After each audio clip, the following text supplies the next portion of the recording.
Hello and welcome back to Shakesyear.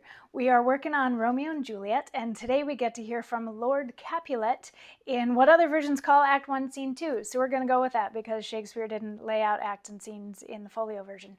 So Act 1, Scene 1, we had a brawl in the streets, and then we had the Montagues wondering what was wrong with their son, and then we had Romeo and Benvolio having a conversation where we find out that what is wrong with their son is that Romeo is in love with some woman who will not sleep with him, and he's kind of bitter about that. So Benvolio has decided that he needs to take Romeo out and show him that there are plenty of beautiful women in the world, and somebody is bound to sleep with him at some point. And that was the end of Act 1, Scene 1. And now in Act 1, Scene 2, we are with Lord Capulet, who's chatting with a gentleman named Paris. And Paris wants to marry Capulet's daughter, who happens to be Juliet. But they of course can't start the conversation there. They start out and they're like, yeah, it shouldn't be too hard for old men like me and Montague to keep the peace because we're not so into fighting anymore.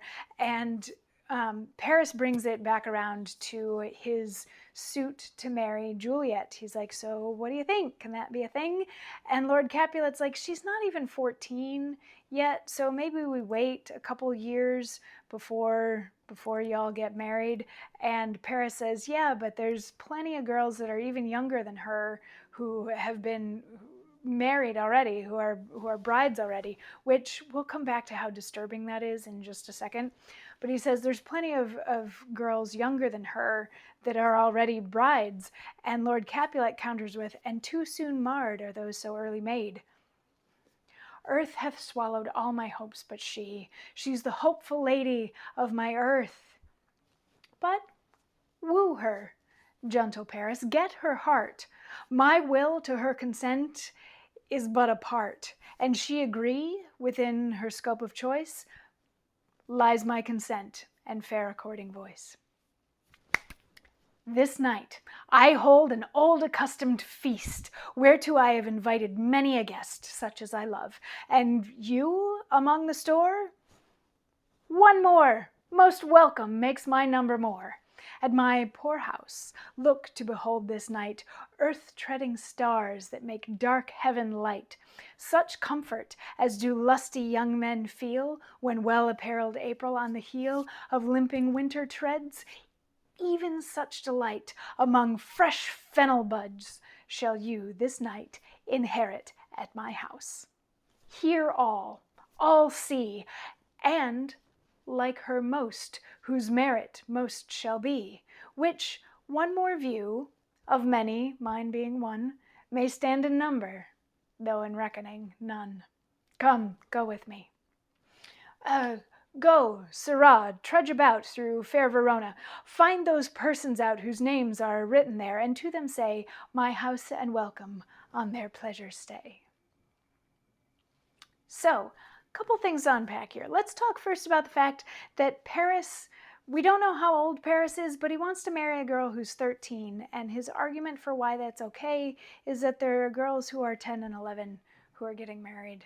I know that the lifespan was shorter back when Shakespeare was alive, but still, that's a little disturbing. So anyway, we get Lord Capulet kind of standing up for that at the beginning of this, and he's like, yeah, those girls that got married really young are broken by that, and that's not good. So let's give her a little bit of time.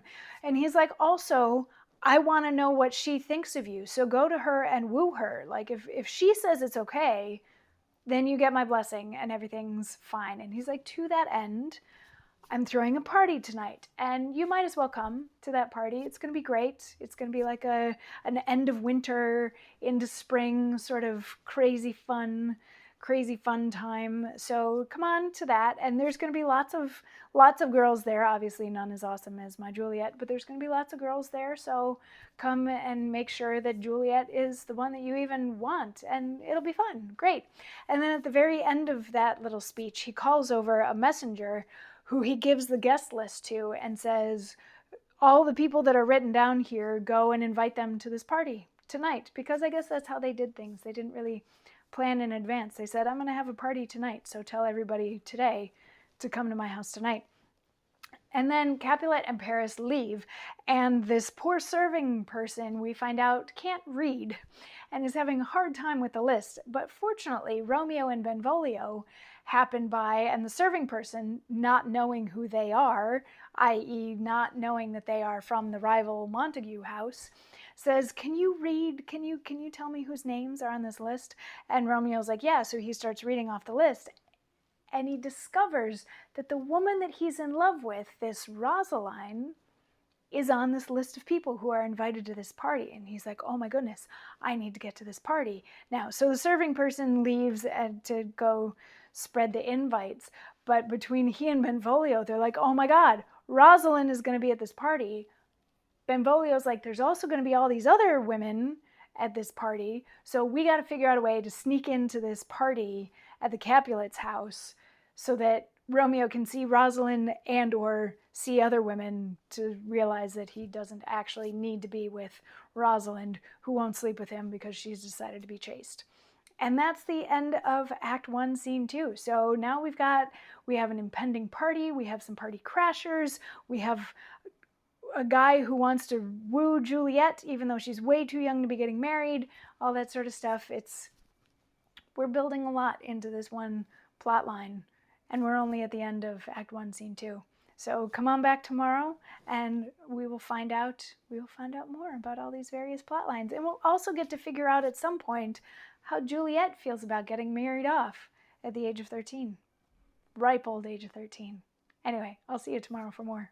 Mwah.